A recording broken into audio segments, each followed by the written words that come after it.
નમસ્કાર, આવતીકાલેમાં આપનું સ્વાગત છે અને આવતીકાલે કેવી રણનીતિ મદદરૂપ થઈ શકશે અને કયા સંકેતો પર નજર રાખવી જોઈએ એની ચર્ચા સાથે હાજર છું હું જર્નાલ કંટી. તો આવતીકાલના માર્કેટ પર ચર્ચા કરતા પહેલા આજના મુખ્ય સમાચારો પર નજર કરી લઈએ. ખરાબ ગ્લોબલ સંકેતો અને આઈટી શેર્સમાં વેચવાલીને કારણે બગડ્યો બજારનો મૂડ. નિફ્ટી લગભગ 300 પોઈન્ટ ઘટીને તોડ્યા 25,450ના સ્તર. નિફ્ટી બેંક 200 પોઈન્ટથી વધારે ઘટીને બંધ. મિડ કેપ અને સ્મોલ કેપમાં રહી વેચવાલી. એઆઈ અને એન્થ્રોપિકની ચિંતાથી આઈટીમાં આજે ફરી વેચવાલી. સતત 5મા દિવસે સેક્ટરમાં વેચવાલી. નિફ્ટી આઈટી ઇન્ડેક્સ લગભગ 5% જેટલો ઘટીને બંધ. Tech Mahindra, Excel tech, Infosys, TCS નિફ્ટીના ટોપ લૂઝર્સમાં સામેલ. તો આ તરફ મિડ કેપમાં આઈટીમાં પણ મોટું ધોવાણ. છેલ્લા 5 દિવસમાં 9% તૂટ્યો ઇટરનલનો શેર. ક્વિક કોમર્સમાં કોમ્પિટિશન વધવાથી શેરમાં દબાણ.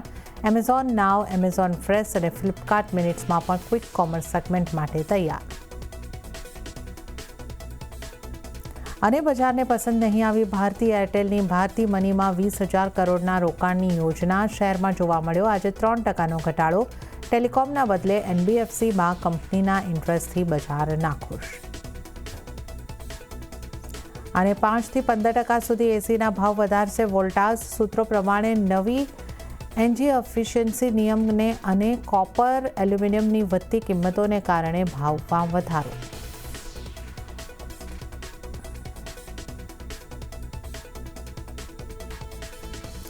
તો આજના માર્કેટ સેશનની આપણે વાત કરીએ તો આઈટી સેક્ટરનું પેન બજારને આજે ડ્રેગ કરતું આપણને દેખાયું છે. અને જે આપણે આ સિરીઝની એક્સપાયરી આજે જોઈ રહ્યા હતા, સિરીઝનો છેલ્લો દિવસ એને દિવસે પણ દબાણ બનતું જોવા મળ્યું છે. પણ આજના બજારની વાત કરી લઈએ. નિફ્ટીમાં 1.12%ના દબાણ સાથે નિફ્ટીનું ક્લોઝિંગ જે છે 25,424 ઉપર, એટલે કે 25,500ના સ્તરના નીચે થતું આપણને જોવા મળ્યું છે. સેન્સેક્સમાં પણ સિમિલર સ્થિતિ 1.28%નું દબાણ 82,225 ઉપર સેન્સેક્સનું ક્લોઝિંગ થયું છે. મિડ કેપની વાત કરી લઈએ. મિડ કેપમાં 0.32%નું દબાણ બન્યું છે અને 59,066 ઉપર મિડ કેપનું ક્લોઝિંગ થયું છે. બેંક નિફ્ટીની વાત કરીએ તો ત્યાં પણ 0.35%નું દબાણ બન્યું અને 61,047ના સ્તરો પર બેંક નિફ્ટીનું ક્લોઝિંગ. એડવાન્સ ડિક્લાઇન રેશિયો છે એ ખાસો નેગેટિવ રહ્યો છે. 1:2.52ના રેટ પર આપણે એડવાન્સ ડિક્લાઇન રેશિયો જોઈ રહ્યા છે. એડવાન્સીસમાં એટલે મજબૂતી તરફ માત્ર 852 શેર, જ્યારે એની સામે 2,148 શેર્સ દબાણ સાથે બંધ થતા જોવા મળ્યા છે. આજના નિફ્ટી 50ના ટોપ લૂઝર કાઉન્ટર જોઈ લઈએ. ટેક મહિન્દ્રા 6.63%ના દબાણ સાથે આજનો ટોપ લૂઝર કાઉન્ટર. એચસીએલ ટેક 6.10%ના દબાણ સાથે આજના ટોપ લૂઝરમાં સામેલ. અને ત્યારબાદ ઇટરનલનું કાઉન્ટર છે 5.22. અને ત્યાર પછી તમે જુઓ તો ઇન્ફોસિસ, ટીસીએસ આ બધા કાઉન્ટર જે છે એ પણ આપણને લગભગ 3.5થી 4.5%ની મજબૂતી સાથે બંધ થતા ઘટાડા સાથે દબાણ સાથે બંધ થતાં આપણને જોવા મળ્યા છે. વધનારા શેર્સ તરફની જો આપણે અહીં આગળથી વાત કરી લઈએ તો એનટીપીસીમાં મજબૂતી બની હતી 1.94%ની મજબૂતી સાથે આજનો ટોપ ગેનર. કોલ ઇન્ડિયાની આપણે વાત કરીએ તો કોલ ઇન્ડિયા 1.16%ની મજબૂતી અને જેએસડબલ્યુ સ્ટીલમાં 1.13%ની મજબૂતી. આ ઉપરાંત હિન્ડાલ્કો, એચયુએલ અને ટાટા કન્ઝ્યુમર 0.5%થી 0.5%ની મજબૂતી સાથે બંધ થયા છે. ત્યારે હવે આવતીકાલના બજારની આપણે અહીં આગળથી વધારે ચર્ચા કરીશું અને એ માટે આપણી સાથે જોડાઈ રહ્યા છે બોનાન્ઝા પોર્ટફોલિયોના ધ્રુમિલ વિઠલાણી. ધ્રુમિલજી, સ્વાગત છે આપનું સીએનબીસી બજાર પર. અને ક્લિયરલી આજે બજારમાં પેન રહેતું આપણને જોવા મળ્યું છે. 25,500ની નીચે આપણે પહોંચી ગયા છે. 25,424 1%ની ઉપરનું દબાણ સાથે નિફ્ટી ક્લોઝ થયો છે. હવે નિફ્ટીમાં શું કરવું જોઈએ, કઈ રીતે આપને નિફ્ટી પર સલાહ બનશે? Very good evening first of all તમને બધા વ્યુઅર્સને. સો નિફ્ટીમાં આપણે જોઈએ જે નેગેટિવિટી જોવા મળે છે, it is majorly due to IT sector. Overall તમે જો નિફ્ટીનો હવે structure day by day it is weakening. એક 25,500નું સપોર્ટ લેવલ છે, તો ડિસેસિવલી આજના સેશનમાં એક્સપાયરીના ડેના દિવસે બ્રેક થતા જોવા મળ્યું છે. ઓપ્શન્સ ફંડ પર તમે જુઓ જે 26,000 પર મેક્સિમમ હોય પાર્ટિસિપેશન હતું કોલ સેટ પર, now it has shifted to 25,500. So this is very negative sign. માર્કેટને નથી લાગતું કે 25,500 લેવલ્સ હવે નિયર ટર્મમાં બ્રીચ થાય. જે પુટ સાઇડ પર રાઇટિંગ હતી 25,500ની લાસ્ટ 2 દિવસથી શિફ્ટ થઈ ગઈ છે સીધી 25,000. સો રેન્જ શિફ્ટિંગ જોવા મળે છે જે 25,500 થી 26,000ની હતી. નાઉ આઈ થિંક 25,000 એક હવે મેજર સપોર્ટ રહેશે ને 25,500 થી લઈને 25,600 એક રેઝિસ્ટન્સનું કામ કરશે. ઓવરઓલ માર્કેટ બ્રેથની બી આપણે વાત કરીએ, પર્ટિક્યુલરલી નિફ્ટી 500 સ્ટોક્સમાં આપણે જોઈએ, ખાલી 36% સ્ટોક્સ છે જે 200 દિવસના મૂલ્યના ઉપર છે. So again this is a negative sign. So overall outlook Nifty પર ફર્સ્ટલી નેગેટિવ રહેશે એઝ લોંગ એઝ 25,600 ના નીચે નિફ્ટી કારોબાર કરે છે. ઇમિડિયેટ સપોર્ટની વાત કરીએ 25,350 નો છે. જો 25,350 બ્રીચ થશે, સો કાલના સેશનમાં આપણને નિફ્ટી 25,250 ના લેવલ બી દેખાડી શકે, જ્યાં 200 દિવસની મૂવ એવરેજ પ્લેસ છે.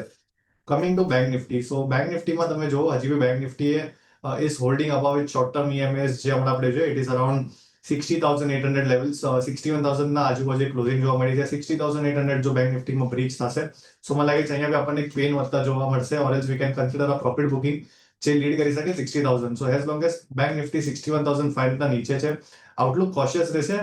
ઓલ્ધો નેગેટિવ નથી, 60,800 લેવલ જો બ્રીચ થશે, સો અહીંયા બી એક આઉટલુક બેંક નિફ્ટી પર નેગેટિવ સાઇડનું બની શકે છે. સો ફર્સ્ટલી નિફ્ટી પર આઉટલુક નેગેટિવ છે અને બેંક નિફ્ટી પર આઉટલુક કોશિયસ છે. ઓકે, તો નિફ્ટી પર નેગેટિવ આઉટલુક અહીંયા આગળથી બની રહ્યું છે, પેન બજારમાં વધતું દેખાઈ રહ્યું છે, ઘટાડો આગળ વધી શકે છે અને બેંક નિફ્ટી માટે કોશિયસ આઉટલુક એ રાખીને ચાલવાનું છે. તો આ આપણે અહીંયા આગળથી જે રીતે નિફ્ટી અને બેંક નિફ્ટીની સ્થિતિ જોઈ રહ્યા છે, નેગેટિવ આઉટલુક નિફ્ટી માટે, બેંક નિફ્ટી માટે કોશિયસ. તો હવે આપણે અન્ય નિષ્ણાતોની સ્ટ્રેટેજી પણ અહીંયા આગળથી જાણી લઈએ. તો બુલવેવ રિસર્ચ ફર્મના અમિત પસ્તાગિયાની જે સલાહ અહીંયા આગળથી બનતી જોવા મળી રહી છે, નિફ્ટીને બાય કરીને ચાલવાની, ટાર્ગેટ 25,700થી 25,950નો તેઓ જોઈ રહ્યા છે અને સ્ટોપલોસ જે છે 25,250નો રાખવાનો રહેશે અને એમની આ સલાહ 5 થી 7 દિવસના હોલ્ડિંગ માટે બની રહી છે. તો 5 થી 7 દિવસનો વ્યૂ હોય તો નિફ્ટી પર ઘટાડે ખરીદી કરવાની સલાહ છે. વધારે નજર કરીએ પ્રુડન્ટ કોર્પોરેટ્સના પ્રદીપ હોચંદાણીની સલાહ ઉપર. એમણે પણ નિફ્ટીને બાય કરીને ચાલવાની સલાહ આપી છે. ટાર્ગેટ 25,550નો તેઓ જોઈ રહ્યા છે અને સ્ટોપલોસ 25,327નો રાખવાની સલાહ જે છે પ્રદીપજી તરફથી મળતી દેખાઈ રહી છે. ધ્રુમિલજી, આપ અહીંયા આગળથી નિફ્ટી ઉપર નેગેટિવ વ્યૂ રાખવા માટે કહી રહ્યા હતા. આપ અહીંયા આગળથી કેટલા ટાર્ગેટ જોઈ રહ્યા છો અને ઘટાડે ખરીદીની કોઈ ઓપોર્ચ્યુનિટી છે કે આપ અત્યારે અવોઇડ કરવાની સલાહ આપશો નિફ્ટીને? તો નિફ્ટી પર મારો ક્લિયર આઉટલુક નેગેટિવ સાઇડનો છે. જેમ કે મેં તમને ડેટા બી કીધા, ઓવરઓલ તમે જો માર્કેટ બ્રેથ બી સપોર્ટમાં નથી. 3 જે મેજર સ્ટોક્સ છે નિફ્ટીમાં તમે જુઓ, રિલાયન્સ, HDFC બેંક અને TCS, ત્રણેય સ્ટોક્સ 200 દિવસના મૂલ્યના નીચે કારોબાર કરે છે. સો ઓવરઓલ સ્ટ્રેન્થ નથી માર્કેટમાં. 25,800 હવે એક ઇમ્પોર્ટન્ટ પોઝિશનલ રેઝિસ્ટન્સ લેવલ છે. એઝ લોંગ એઝ 25,800 ના નીચે છે નિફ્ટી, આઉટલુક નેગેટિવ સાઇડનું જ રહેશે. કોઈ બી ઘટાડે બાઇંગ ન કરાય. ઇનફેક્ટ જો 25,250 ના લેવલ બ્રીચ થશે, સો જે શોર્ટ ટર્મ લોંગ સાઇડની પોઝિશન છે એ બી ક્લોઝ કરવાની સલાહ રહેશે. સો નિફ્ટી પર આઉટલુક નેગેટિવ સાઇડનું છે. જે ધ્રુમિલજીનો વ્યૂ છે બિલકુલ નેગેટિવ સાઇડ છે અને અહીંયા આગળથી કોઈ ખરીદારીની સલાહ નિફ્ટી માટે નથી બની રહી. હવે આપણે સ્ટોક સ્પેસિફિક અને સેક્ટરની વાત કરી લઈએ. આઈટીથી જ શરૂઆત કરીએ ધ્રુમિલજી, કારણ કે ખાસો ઘટાડો અહીંયા આગળથી જે છે આઈટીમાં આવ્યો છે અને નિફ્ટીને ટ્રેક કરવામાં પણ મોટો ભાગ આઈટીનો છે. તો આપણે જો નિફ્ટી 50ના સ્ટોક જોઈએ તો ટેક મહિન્દ્રા, HCL ટેક 6% દબાણ આપણને બનતા દેખાય છે. આ તરફ ઇન્ફોસિસ, TCS, વિપ્રો, આજે નામ દઈએ બધા જ સ્ટોકમાં મોટા ઘટાડા સાથેના ક્લોઝિંગ છે. આઈટી સ્ટોક્સમાંથી ક્યાં શું કરવું જોઈએ? સો આઈટી સ્ટોક્સમાં એઝ આઈ સેડ કે મારો આઉટલુક હજી બી નેગેટિવ સાઇડનો છે. આજના સેશનમાં મેં ટાટા એલેક્સી શોર્ટ સાઇડ બી આપેલું, ત્યાં બી એક ટાર્ગેટ આવતા જોવા મળે છે. I think this is a falling knife. હમણાં કેચ ન કરાય, વેટ એન્ડ વોચ કરાય. It's too early to say. Bottom ફિશિંગનું માર્કેટ નથી. ઓવરઓલ તમે જો Nifty IT in a month it is down by almost 20 to 23% from its all time high. TCS જેવો સ્ટોક તમે જુઓ, કંઈક ને કંઈક 15-18% ડાઉન છે છેલ્લા લાસ્ટ 2 વીકમાં. સો આઈ ડોન્ટ થિંક આ કંઈ એક કરેક્શન છે. This is not a correction, it's sort of crash. Almost તમે જો આઈટી ઇન્ડેક્સમાં મંથલી ટાઈમ ફ્રેમ પર એક બ્રેકડાઉન જોવા મળે છે. સો વેટ એન્ડ વોચ કરાય. તમે લાસ્ટ 5 સેશનથી જો આઈટી ઇન્ડેક્સમાં એક બી પોઝિટિવ કેન્ડલ નથી બની રહ્યા. No doubt RSI is into oversold territory. Bounce is overdue, bounce બી આવશે, but currently this is not an opportunity. Currently wait and watch કરાય. I think more pain is ahead. So outlook Nifty IT પર એક negative side છે. Okay, Nifty આઈટીનું outlook પણ negative side પર છે અને અત્યારે અહીંયા આગળ કોઈ ઘટાડે ખરીદી કરવાની સલાહ નિફ્ટી આઈટીના સ્ટોક્સમાં પણ નથી બની રહી. આગળ આપણે ચર્ચા કરી લઈએ ઇટરનલ, સ્વિગી જે ક્વિક કોમર્સના કાઉન્ટર્સ છે ત્યાં પણ આજે આપણને દબાણ વધતું જોવા મળ્યું. ઇટરનલની વાત કરીએ તો 5.25% દબાણ, સ્વિગીમાં પણ આપણે જોઈએ તો લગભગ 2.5% ઉપરનું દબાણ બનતું જોવા મળ્યું છે. તો અહીંયા આગળ આપ કઈ રીતે સલાહ આપશો? સો ઇટરનલના આપણે પહેલા વાત કરીએ. ઇટરનલમાં તમે જુઓ સ્ટોકમાં વીકલી ટાઈમ ફ્રેમ પર એક ઇમ્પોર્ટન્ટ સપોર્ટ લેવલ્સ છે. એક ટ્રેન્ડ લાઇન આવે છે લોઅર એન્ડથી સિન્સ માર્ચ 2023. સ્ટોકે પ્રીવિયસલી ટ્રેન્ડ લાઇનને રિસ્પેક્ટ આપેલું જ્યારે સ્ટોક વોઝ અરાઉન્ડ 195-200 લેવલ્સ. ત્યાં 2-3 વીક કોન્સોલિડેટ કર્યું, એક આપણને વીકર હેન્ડ્સ નીકળતા જોવા મળ્યા ને ત્યારબાદ આપણે એક શાર્પ રેલી જોઈ from 190 towards the levels of 360. હવે 360 તમે જુઓ સ્ટોક અગેન એક 250 થી લઈને 255 પાસે ટ્રેડ કરે છે. મને લાગે છે એ જે ટ્રેન્ડ લાઇન છે એનો જે સપોર્ટ ઝોન છે 250 નો જ છે. સો અહીંયા I think wait and watch કરાય. જો લો અપસાઇડ પર 270 ના લેવલ્સ બ્રીચ થશે તો આપણને અપમૂવ 310 તક જોવા મળશે. કરંટ લેવલ્સ પર શોર્ટ ન કરાય. ઇટરનલમાં એક્ઝિસ્ટિંગ પોઝિશન છે 250 ના નીચે ક્લોઝિંગ બેસિસ સ્ટોપ લોસ રાખીને હોલ્ડ કરવાની સલાહ રહેશે. ફ્રેશ બાઇંગની આપણે વાત કરીએ 270 ના લેવલ્સ જો કેશમાં બ્રીચ થશે again stock will hit levels of 310. તો આઉટલુક કન્ડિશનલ છે ઇટરનલ પર. Existing positions keep a stop loss below 250. Fresh positions બનાવી હોય સો 270 ઉપર જેમ સ્ટોક છે બાઇંગ કરો with stop loss of 250 targeting 310 levels. Okay, તો ઇટરનલ પર અહીંયા આગળથી જે તમારે માટે લેવલ્સ છે તમારે ધ્યાને રાખીને ચાલવાના છે એ 270 સુધીના જો તમને લેવલ મળે છે તો તમે અહીંયા આગળથી બાય કરી શકો છો, અથવા તો તમે 250 સુધી અત્યારે હોલ્ડ કરીને ચાલો. તો આ એક સલાહ બનતી જોવા મળી રહી છે. તો હવે આપણે ખાસ કરીને વાત કરી લઈએ બેંક્સની. આપણે વાત કરી કે HDFC બેંકમાં અહીંયા આગળથી દબાણ જોવા મળ્યું છે, ICICI બેંકમાં દબાણ છે, આજે તો SBI બેંકમાં પણ દબાણ છે. પણ અમુક નાની PSU બેંક જેમ કે મહારાષ્ટ્ર બેંક એ આજે પોઝિટિવ સાઇડ બંધ થઈ છે. તો PSU બેંક્સ પ્રાઇવેટ બેંક કઈ રીતે તમે જોઈ રહ્યા છો, ત્યાં કોઈ કાઉન્ટર ઉપર આપની કોઈ સલાહ બનશે? તો ઓવરઓલ બેન્કિંગ સ્પેસ બ્રોડલી સારું લાગી રહ્યું છે. No doubt there are some large cap banks જેમ કે મેં મેન્શન કર્યું HDFC બેંક એ થોડું વીક લાગે છે બીકોઝ જે ટેકનિકલમાં મેં કે 200 દિવસના મૂવિંગ એવરેજના નીચે જ્યારે કામ કરે સ્ટોક તો એક પ્રાઇમરી ટ્રેન્ડ નેગેટિવ થાય છે. સ્ટોક સ્પેસિફિક વાત કરીએ મને બે બેંક્સ કરંટ લેવલ્સ પર ઇન્ટરેસ્ટિંગ લાગે છે. પહેલી બેંક છે bank of Maharashtra. Bank of Maharashtra lower એન્ડથી હું રેકમેન્ડ કરું છું 60 લેવલ્સ. નો ડાઉટ મારા ટાર્ગેટ 70 to 75 ના છે. કંઈક ને કંઈક સ્ટોક એના ટાર્ગેટ્સ પાસે છે. સો પ્રોફિટ બુકિંગ ઇઝ ઓવરડ્યુ. અહીંયા બી જો ઘટાડામાં 67-66 ના લેવલ્સ આવે બેંક ઓફ મહારાષ્ટ્રમાં આવનારા દિવસમાં એક સારી એવી બાઇંગ ઓપોર્ચ્યુનિટી રહેશે એઝ લોંગ એઝ સ્ટોક 60 ના ઉપર કારોબાર કરે છે. Stock is again heading towards levels of 75 and 78. જે સેકન્ડ સ્ટોક છે that is Karur Vysya bank. Karur Vysya બેંકમાં તમે જો આજના સેશનમાં એક ફ્રેશ બ્રેકઆઉટ જોવા મળે છે weekly as well as monthly chart પર. Since last 3 months stock is making fresh all time highs. Again અહીંયા બી એક બાય ડીપનો અપ્રોચ રાખવો જોઈએ. જો ઘટાડામાં 310 થી 315 ના ઝોનમાં કરુર વૈશ્ય બેંક આવે છે સારી એવી બાઇંગ ઓપોર્ચ્યુનિટી રહેશે એઝ લોંગ એઝ સ્ટોક 290 ના ઉપર છે. આઉટલુક પોઝિટિવ છે. Stock is again heading towards the levels of 350. So overall banking સ્પેસમાંથી એક પિક રહેશે PSU bank that is bank of Maharashtra અને સેકન્ડ જે પિક રહેશે that is Karur Vysya bank. Okay, તો બેંક ઓફ મહારાષ્ટ્રમાં ખરીદી કરીને ચાલવાની સલાહ બની રહી છે અને બેંક ઓફ મહારાષ્ટ્ર ઉપરાંત અહીંયા આગળથી કરુર વૈશ્ય બેંકમાં પણ ખરીદી કરીને ચાલવાની સલાહ બનતી ધ્રુમિલજી તરફથી તમને જોવા મળી રહી છે. તો કરુર વૈશ્ય બેંક માટે 350ના ટાર્ગેટ માટે તમે ખરીદી કરીને ચાલી શકો છો, 290નો સ્ટોપ લોસ. તો આપણે અહીંયાથી ખાસ બેંક્સની વાત કરી છે. હવે આપણે વધારે વાત કરી લઈએ. ભારતી એરટેલ NBFCsમાં રોકાણ કરવા જઈ રહ્યું છે અને અહીંની આ અપડેટ બાદ આજે આપણને આ સ્ટોકમાં પણ ઘટાડો જોવા મળ્યો છે અને લગભગ આ ઘટાડો જે છે 3.5%થી વધારેનો ઘટાડો આપણને ભારતી એરટેલમાં જોવા મળ્યો છે. ભારતી એરટેલ પર આપનો વ્યૂ કઈ રીતના બનશે ધ્રુમિલજી? સો ભારતી એરટેલ આપણે જોઈએ સ્ટોકમાં ડેલી ટાઈમ ફ્રેમ પર જે ક્લોઝિંગ જોવા મળી છે 1941 ની છે. ઇમ્પોર્ટન્ટ સપોર્ટ લેવલ્સ છે. પ્રીવિયસલી સ્ટોકમાં જે સપોર્ટ ઓર એલ્સ જાતે એક બાઇંગ જોવા મળેલી it was in range of 1925 to 1915 levels. જે લોસ બનેલા અરાઉન્ડ 31 જાન્યુઆરીના વચ્ચે 2024માં. ત્યારબાદ એક સારો એવો બાઉન્સ જોવા મળ્યો towards levels of 2050. Again stock આવી લેવલ્સ પાસે રિવિઝિટ કરે છે. વેટ એન્ડ વોચ કરે. એક્ઝિસ્ટિંગ પોઝિશન છે 1925 ના નીચેનો એક સ્ટોપ લોસ રાખીને હોલ્ડ કરી શકો છો. ફ્રેશ બેંક કરંટ લેવલ્સ પર રેકમેન્ડ નહીં કરીશ. જો 2000 ના લેવલ સરપાસ થશે અપસાઇડ પર કેશમાં I think again stock will hit levels of 2050 and eventually 2100. So again Bharti Airtel પર આઉટલુક કન્ડિશનલ છે. એક્ઝિસ્ટિંગ પોઝિશન છે સ્ટોપ લોસ મેન્ટેન કરો 1925 ના નીચે. ફ્રેશ બાઇંગ કરવી હોય 2000 ના ઉપરનું વેટ કરો. 2000 ના ઉપર જો સ્ટોક જશે તો મને લાગે છે અહીંયા શોર્ટ ટર્મ બોટમ બનશે. Till the time wait and watch કરવાની સલાહ રહેશે. ઓકે, એક્ઝિસ્ટિંગ પોઝિશન હોય તો હોલ્ડ કરવાની સલાહ. સ્ટોપ લોસ 1950નો ભારતી એરટેલ માટે રાખીને ચાલો. તો આ એક વ્યૂ અહીંયા આગળથી બની રહ્યું છે. તો ટાર્ગેટની વાત કરીએ તો 2050-2100 સુધીના બનતા તમને અહીંયા આગળથી જોવા મળી શકે છે.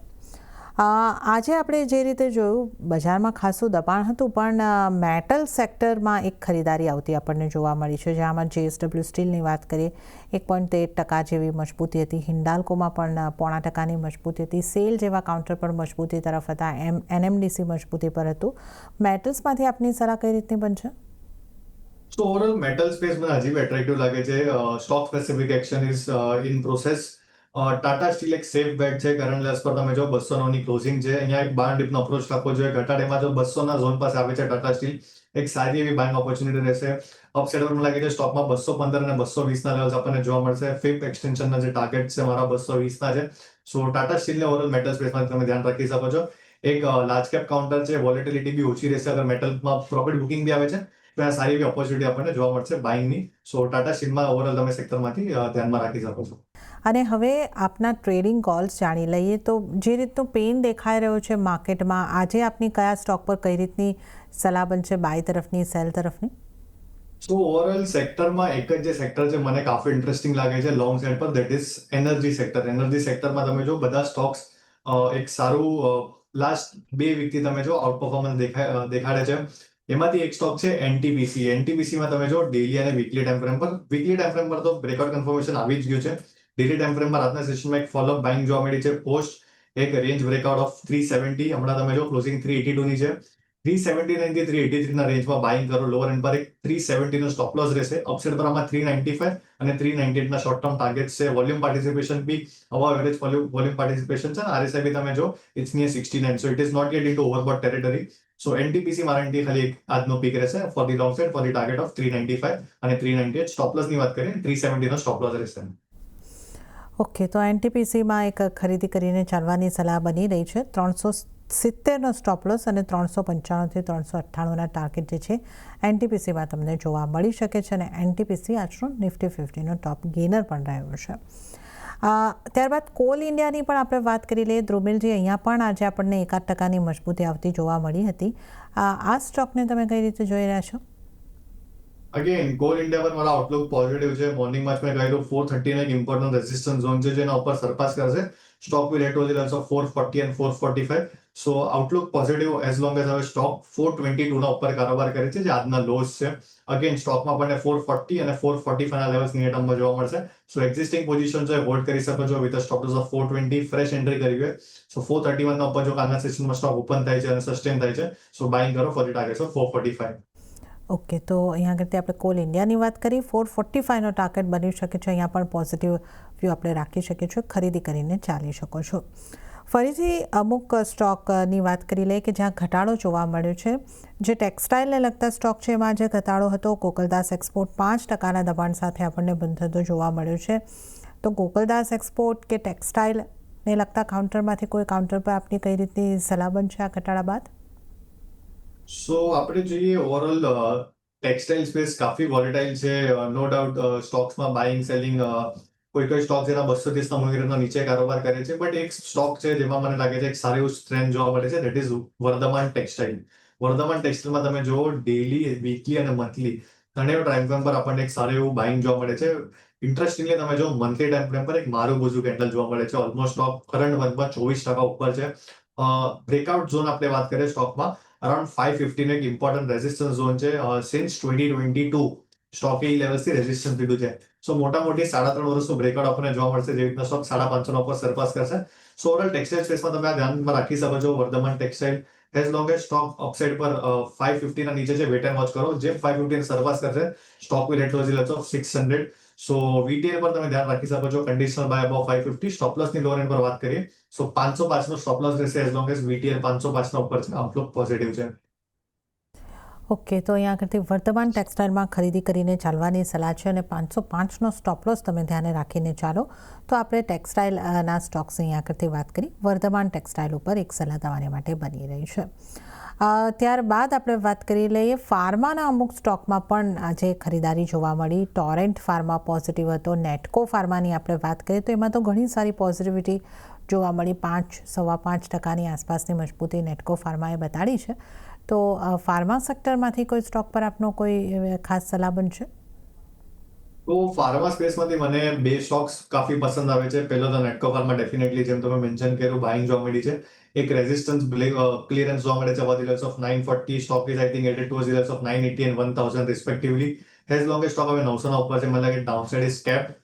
સેકન્ડ સ્ટોક છે જે મને પસંદગી લાગે છે દેટ ઇઝ બાયોકોન. બાયોકોનમાં તમે જુઓ વીકલી ટાઈમ ફ્રેમ પર stock is રિસ્પેક્ટિંગ a trend line જે લોઅર એન્ડથી આવી છે સિન્સ લાસ્ટ ઓલમોસ્ટ 3 years નાઉ. એક સપોર્ટ ઝોન છે હવે સ્ટોક માટે 365. એઝ લોંગ એઝ સ્ટોક 365 ના ઉપર છે, બાય એન્ડ ડીપનો અપ્રોચ રાખવો જોઈએ. અપસાઇડ પર રેઝિસ્ટન્સની વાત કરીએ 400 નો એક રેઝિસ્ટન્સ ઝોન છે, જેમ 400 ના લેવલ સરપાસ થશે સો આઈ થિંક સ્ટોકમાં આપણને લાઈફ ટાઈમ હાઈ જોવા મળી શકે છે which is around 485 to 490 levels જે આપણે જોયેલા બનેલા ઇન 2021.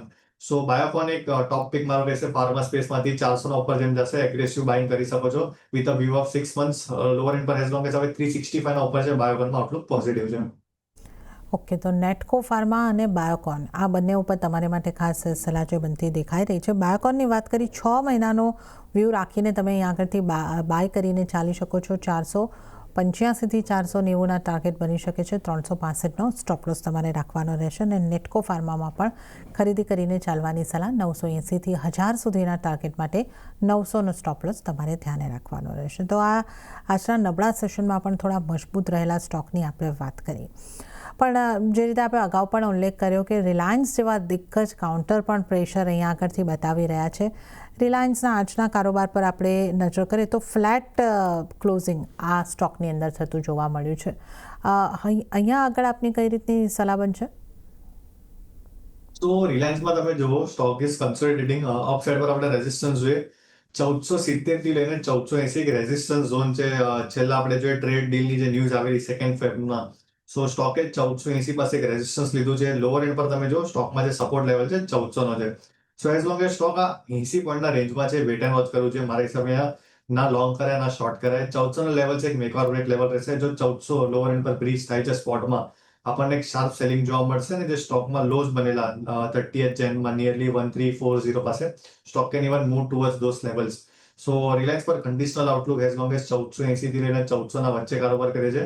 રેન્જ બાઉન્ડ આઉટલુક છે. 1480 ના ઉપર સરપાસ કરશે so stock will towards levels of 1550 અને 1400 ને બ્રેક કરશે સો આપણને અગેન સ્ટોકમાં એક લોઅર એન્ડ પર 1340 ના લેવલ્સ બી સ્ટોક દેખાડી શકે છે. સો રિલાયન્સ પર આઉટલુક કોશિયસ છે. કોશિયસ આઉટલુક 1400ના જે લેવલ છે મેક ઓર બ્રેક છે. જો સરપ્રાસ થાય છે તો 1550, નહીં તો ઘટાડો થઈ શકે છે જો 1400ના લેવલ તૂટે છે તો આ રિલાયન્સની વાત કરીએ અને આપને ખાસ જણાવી દઈએ કે આપ જે ચેનલ જોઈ રહ્યા છો CNBC બજાર, એનો કાર્યભાર નેટવર્ક 18 અને CNBC TV 18નું સ્વતંત્ર મીડિયા ટ્રસ્ટ ધરાવે છે અને એનાથી મળતા આર્થિક લાભ રિલાયન્સ ઇન્ડસ્ટ્રીઝને મળે છે. તો આ એક ડિસ્ક્લેમર. અને ધ્રુમિલ, આપની પાસેથી રજા લેવાનો સમય થઈ રહ્યો છે, તો આપના પણ કોઈ ડિસ્ક્લેમર? સો જે બી સ્ટોક સાથે આપણે ડિસ્કસ કર્યા છે કોઈ બી સ્ટોક હું પર્સનલ કેપેસિટીમાં નથી કરતો. ક્લાયન્ટ નોલેજ કંપની પર પોઝિશન્સ હોઈ શકે છે અને શોમાં ઇન્વાઇટ કરતો તમારો ખૂબ ખૂબ આભાર. ધ્રુમિલ, આપનો આભાર અમારી સાથે શો ઉપર જોડાવા બદલ અને તમામ સ્ટોક્સ અંગે ચર્ચા કરવા બદલ. ત્યારે જ આ સાથે આવતીકાલેમાં હાલ પૂરતું આટલું જ. હાલ મને આપશો રજા, પણ વધુ અપડેટ અને સમાચારો માટે આપ જોતા રહો CNBC બજાર. નમસ્કાર.